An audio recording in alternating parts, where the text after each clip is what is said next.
आपण ज्या ठिकाणी उभे आहोत एक पंचस्तरीय मॉडेल आहे जे सुभाष पाळेकर गुरुजी आहेत. त्यांचं एक स्वप्न आहे की प्रत्येक शेतकऱ्याने पंचस्तरीय मॉडेल उभं करावं आणि आपली उपजीविका करावी. कमीत कमी वर्षाला 12 लाख रुपये उत्पन्नाचं साधन एक आहे. त्या हिशोबाने मी समोर तयारी केलेली आहे. मी सुरुवातीला मुंबई या ठिकाणी रहिवासी होतो. गेले एक 7-8 वर्षापासून कंपनी बंद झाल्यामुळे मी इथे स्थायिक झालो गावी आणि तेव्हापासून सर्व ही सुरुवात केलेली आहे. तर सुरुवात करताना गुरुजींचं जे मॉडेल आहे 36x36चा आंबा मुख्य पीक घेतलेला आहे. तर आपण पाहू शकतो या ठिकाणी मी बऱ्याच ठिकाणी आंबे लावलेले आहेत. मध्ये शेवगा घेतलेला आहे. 36x36चा मॉडेल आहे आणि दर 9 फुटाला माझ्याकडे बेड मी त्या सरी सोडलेली आहे. आणि त्या सरीमध्ये 36x36चा आंबा सेंटरला फळवर्गीय लिंबूवर्गीय मोसंबी घेतलेली आहे आणि मोसंबी आणि आंब्याच्या मध्ये 9 फुटाला पेरू घेतलेला आहे. आता इथून पुढे फ्युचरमध्ये जी पेरूची लाईन जी आहे त्या लाईनमध्ये मला शेवग्याच्या जागेवर पांगारा घ्यायचा आहे आणि त्याच्यावरती द्राक्षवेल सोडायची आहे आणि शेवगा काढणार आहे.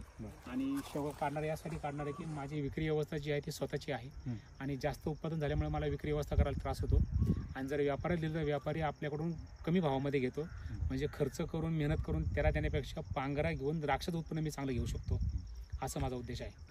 आणि बऱ्याच ठिकाणी मी बेडवरती आच्छादन म्हणून मटकी घेतलेली आहे. पण पाण्या पावसामुळे थोडा विलंब झाल्यामुळे मटकी जास्त वाढलेली नाही. तर ही मटकी पूर्ण बेड माझा कव्हर करते.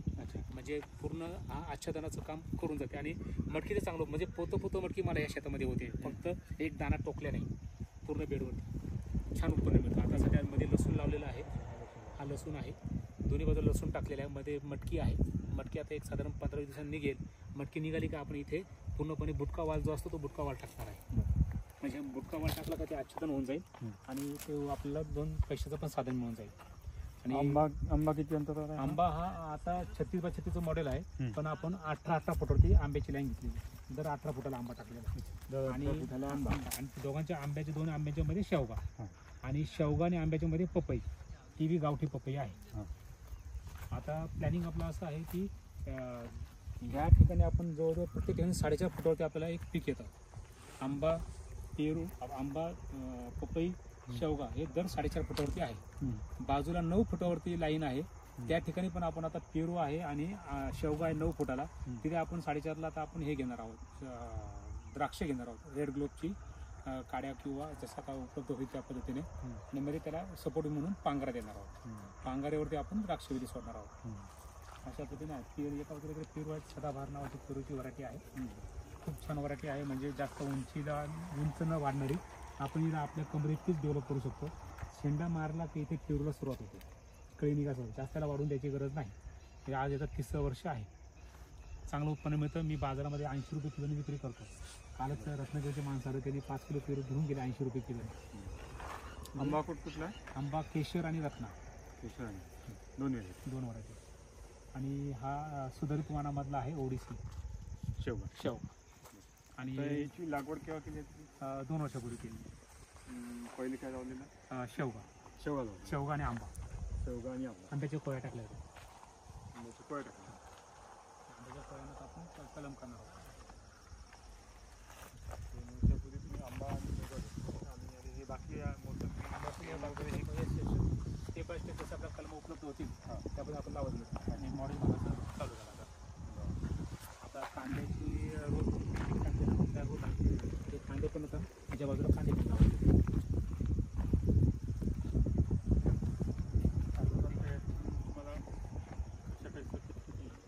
मला उत्पन्न खूप छान मिळतं. तर शेवगा दरवर्षी मी एकदा दिवाळीला, आता ह्यावेळी थोडं हवामानामुळे थोडा शेवगा लेट झाला आहे. आता दिवाळीपासून शेवगा चालू होतो. तो मेपर्यंत शेवगा चालतो. आणि हा विक्री केल्यामुळे मला तो 10 रुपये पावशेर म्हणजे 40 रुपये किलो सहज पैसे मिळतात इन जनरल भावामध्ये.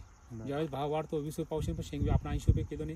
माझा हायस्ट रेकॉर्ड जवळजवळ 130 रुपये किलोचा आहे. त्याच्यामुळे मला चांगले पैसे मिळतात. आणि आता 500-600 रुपये किलो आहे. जर हा भाव जर राहिला एक महिनाभरात तर आपण आपली आता ही जी शेंग लागलेली आहे आपल्याला, त्या शेंगा तर मला वाद्या शेंगा लागलेल्या.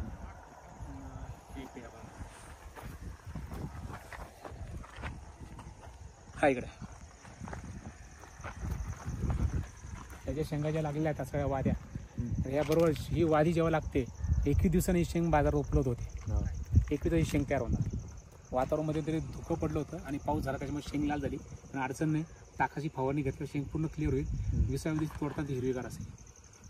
आणि एका पावशेरमध्ये 4 शेंगा बसतात, म्हणजे जास्त झाल्या 4 शेंगा, 3.5 शेंगाच बसते. हिचे आपण 20 रुपये सहज मिळतात त्याला हात विक्री केले. खूप छान पैसे. मी 1 वर्ष ₹1,00,000 फक्त शेंगाचेच केले होते. म्हणजे ज्या दिवशी आपली शिवर फिरी ना, शिवर फिरी, त्या वर्षी ₹1,00,000 शेंगाचे मोजून झाले माझे. त्याच्यामध्ये माझा हळद होती, हळदीचे पैसे केले, आलं होतं, आल्याचे पैसे झाले, कांदा होता, लसूण होता. सगळे आंतरपिकातून चांगले पैसे मिळतात. मुख्य पिकाचा आंबा आहे, यथावकाश जेव्हा मिळतील तेव्हा बाकी काही टेन्शन राहणार नाही. तो बोनस पीक लाईफमध्ये आपण शेतकरी म्हणून रिटायर होऊ आणि आपल्याला पेन्शन चालू आहे आंब्याच्या रोपाने. काय अडचण नाही. किती हे संपूर्ण 1 एकर आहे. 1 एकर. आणि शिवर फेरीपर्यंत 100% नंबर 1चं मॉडेल असेल. आता पुढचं नियोजन काय काय? आता याच्यात पूर्ण भाजी, आता जसं मी लसूण लावला नाही ह्या लाईनमध्ये, तसंच प्रत्येक बेडवरती जागा ठेवलेली. त्या ठिकाणी मी कुठे पालक घेणार, कुठे शेपू घेणार, कुठे मेथी घेणार, कुठं शिमला मिरची, कुठं पोपटी मिरची, कुठं साधी मिरची, सगळं अशी पीक घेत जाणार माझ्या रोटेशनप्रमाणे. मला दर मंगळवारचा बाजार असतो, रविवारचा बाजार असतो. दर रविवारी मला 4 पाट्या काहीतरी घेऊन बसलं पाहिजे. 4 पाट्या घेऊन बसलं म्हणजे मला 5,000 ते 6,000 रुपये येतात रविवारचे. परत मंगळवारी 4-5 पाट्या घेऊन बसलं तर परत 4-5 रुपये येतात. असे हप्त्याला मला 10-12 हजार रुपये आले तरी महिन्याचं माझं 40-42-50 रुपयाच्या जवळपास इन्कम होतं. आणि हे फक्त भाजीपाल्यातून. बाकी आता आपण तिथं डाळिंबाचं उभं करतोय, ऊसाचं वेगळंच आहे आपलं, त्याच्यातून गुळ निर्मिती आहे, हळद पावडर निर्मिती आहे, आलं आहे, आल्याचे वेगळे पैसे. एक शेतकरी जर प्लॅनिंग केलं छान पैसे कमवू शकतो. आत्महत्येची गरज नाही. फक्त जर का त्याला पाठबळ असेल ना स्ट्रक्चर उभं करण्याकरता सुरुवातीची संपूर्ण मिळेल तर त्याला काहीच अडचण नाही. आता माझं स्ट्रक्चरसाठी मला 0 होतं. माझी शेती पूर्णपणे माळरान होतं, खडक होता, चढउतार होता, पाण्याची सोय नव्हती, घराची सोय नव्हती, गाय नव्हती, बैल नव्हती, काही एक नव्हतं. मी आलो खाली, पैसे घेऊन आलो आणि इथं संपूर्ण पैसे टाकले. मुळात शेतीचा गंधच नव्हता, काहीच शेतीचा अभ्यास नव्हता. मला पावडं कशाला म्हणतात, टोकरी कशाला म्हणतात, सरी काय असते. मी अक्षरशः बारामतीच्या शिबिरामध्ये एकाला विचारलं, हे गुरुजी 3.5 फुटी सरी, 4.5 फुटी सरी काय प्रकार आहे, कशी सोडतात सरी, 4.5 फुटी सरी. तेव्हा तो म्हणतो, थांबा गुरुजी तुम्हाला मी सांगतो. तेव्हा त्यांनी सांगितलं की 2 फाळातलं अंतर एवढं पाहिजे, तेव्हा ती 4.5 फुटी सरी तयार होते. तेव्हा मला समजलं सरी म्हणजे काय. म्हणजे इतकं मला म्हणजे काहीच गंध नव्हतं. ABCD पासून शिकले काहीच म्हणजे. आणि घरात कोणी शेती करत नव्हते त्यामुळे केमिकलचा पण अभ्यास नव्हता शेतीचा. आणि वडील तिकडे असताना पनवेलला काहीतरी एक आनंद आश्रम काहीतरी असा प्रकार आहे. तिथे फक्त शेणाची ती एक छोटासा आश्रम होता त्या काळामध्ये, 30-35 वर्षाच्या काळामध्ये. तिथे वडील जायचे 2 दिवस सुट्टीला आणि ते शेणाचे भाजी पिकून ते खाऊन घरी घेऊन यायचे. तेव्हा ते डोक्यात बसलं की हे काय, वडील सांगायचे बाबा ही खूप पौष्टिक असतं, केमिकल वापरत नाही. मग ते डोक्यात बसलं की आपल्याला सुद्धा आपण असंच करूया, पण शिकवणार कोण. असंच करता करता एक दिवस पेपरला वाचलं गेलं की कोपरगावला शिबिर आहे पाळेकर गुरुजींचं. आणि तिथे विषमुक्त आणि सर्व घरच्या घरी निविष्ठा बनवून थोडं अनाकल नाही वाटलं मला. ते होते म्हणलं असं शेती होते, चला आपण करूया. पण योग असं की मला जायला जमलं नाही. परत लगेच नाशिकला शिबिर लागलं काहीतरी 1 वर्षाच्या आत. मग मी ते अटेंड केलं, पण ती गोडी निर्माण झाली. मग ते केलं, बारामतीचं केलं, हिचं पण मुरबाडचं केलं. आणि सगळं करता करता असं वाटायला लागलं की किती शिबिरं करायचे. आता बऱ्यापैकी मटेरियल तयार झालं आहे, काम चालू करू. वह्या पुस्तक आहेत, वह्या उघडायच्या, शेतीत एंट्री करायची. म्हणजे शेतात येताना मी वही घेऊन येतो बरोबर, सरांनी काय सांगितलं एका बाजूला बघायचं आणि मग ते कामाला सुरुवात करायची.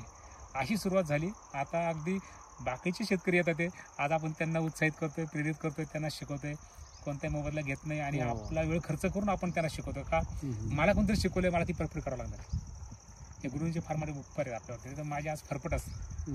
मी मुंबई सोडून आलो ते सोपं नाही. मुंबई सोडून येणं, आणि त्यावेळेस मुलं इंग्लिश मिडियम स्कूलला होते, लाख रुपये डोनेशनच्या शाळेत होते. आणि त्यांना इकडे डायरेक्ट आणायचं आणि त्यांना चेंजेस करायचं. मुंबईचीच मंडळी, मिसेस मुंबईचीच. म्हणजे सगळं काही आवडं सगळ्या गोष्टी मला सेटअप करणं येतं. पण ते त्यांनी साथ दिली, झालं, सगळं व्यवस्थित झालं.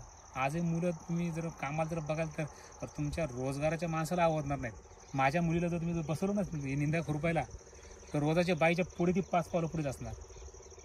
म्हणजे शिकून मुंबईतले मुलं करू शकतात. आम्ही जिद्द ठेवली की आम्हाला कधी इथं बदल घडवायचं आहे, करायचं आहे, आणि त्यापासून चाललं. छान आहे. म्हणजे गुरुजींचा आशीर्वाद म्हणेन मी. कुटुंबाने साथ दिली, कुटुंबाने साथ दिली. निसर्ग उभे करत असताना ईश्वरही साथ देतो. हा, गुरुजींची कृपा राहायचं. आपलं जर आपला प्रयत्न प्रामाणिक आहे, प्रामाणिक, आणि काहीतरी खरंच वेगळंच काहीतरी करायचं, निसर्गाला अभिप्रेत असंच करायचं. बरोबर. त्याला गुरुजी जोड मिळाली आपल्याला त्यांच्या ज्ञानाची आणि आपलं कष्ट घेत आहेत गुरुजींच्याच डायरेक्शनने सगळं व्यवस्थित होतं. आणि अडचण नाही आपल्याला. आणि मी तर म्हणतो ना, जी मागे शिवाय दिलं ना, माझं फार मोठं भाग्य साक्षात पांडुरंग माझ्या दारात आलं, विठ्ठल माझ्या दारात आला. हा ना. आणि ती सगळी कृषी मेळाचं होतं, ती अगदी पंढरीचे वारकरी जातात ना एखाद्या पंढरपूरला, ती सगळी वारकरी माझ्या दारात, असं माझं फार मोठं भाग्य ते गुरुजी शिवाय बिजारी म्हणजे. आणि गावात पण खूप चर्चा, म्हणजे काय माणूस कोण होता, काय तिने पद्मश्री पुरस्कार व्यक्ती आपल्या गावात आणतो म्हणजे मोठं भाग्य आपल्या गावचं. म्हणजे इतकं म्हणजे ते लोकांना कळलं या गोष्टी, म्हणजे आपण काय करतो काय नाही. मार्केटिंग पण होऊन गेलं बऱ्याचपैकी. आणि ते इतकं मार्केटिंग छान झालं की माझा आज गुळ माझ्या घरात खायला शिल्लक राहत, घरून हे घेऊन बाजूला उभे आहेत. म्हणजे गुळ माझा संपून जातो अक्षरशः, मला घरात खायला राहत नाही. हळद पावडर, मजूर लोक हळद पावडर घेऊन जातात 320 रुपये किलो, त्यांना परवडते. त्यांना समजतं नाही काय पिकवले, कसं पिकवलं, त्याच्या डोळ्यासमोर ना, त्यांना सगळं इथं याची दे याची डोळा, इथं हा माणूस काहीच टाकत नाही, म्हणजे 100% प्युअर आहे. मग ते मजूर घेतो, पण शहरातला माणूस नाही घेत.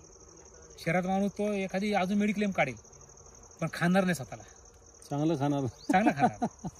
तू मेडिक्लेम खाण्यापेक्षा तू इथं खा ना बाबा, हे खा, तुला मेडिक्लेमची गरज नाही राहणार. खरं असा विषय सगळा एकंदर सगळ्यांनी तो विचार केला पाहिजे. त्याला प्रत्येक माहिती नसतं, अज्ञान असतं ते. अज्ञान. आणि प्रत्येक शेतकऱ्यांचा हा विचार केला ना, मला स्वावलंबी व्हायचं किंवा मला 2 पैसे कमवायचे आणि जे पिकवायचे ते स्वतःच विका, तरच पैसे. मी जे बोलतो ना ते त्याच दमावर बोलतोय की मी विकते म्हणून बोलतोय.